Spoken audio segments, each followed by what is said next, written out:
Hello everyone, আমি চন্দ্র চৌধুরী চলে এসেছি একটা পার্সেল ওপেনিং ভিডিও নিয়ে।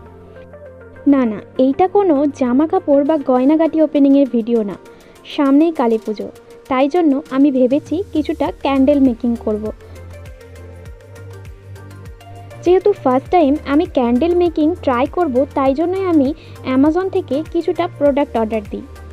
যেগুলো ছিল, সামনেই দেখতে পাচ্ছ একটা ভ্যাক্স, জেল ভ্যাক্স আমি অর্ডার করেছিলাম, যেহেতু আমি একটু ওয়াটার কালার চাইছিলাম।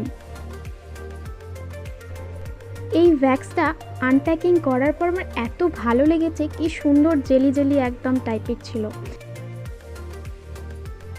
তারপরেই পেলাম এই সুন্দর সুন্দর রঙিন কতগুলো পাথর, যেগুলো খুব সুন্দর আর কিউট। তারপর দুটো বড় বড় সাইজের কাচের বোতল বের হয়েছিল, যেগুলো দেখতে অনেকটা ইউনিক ছিল।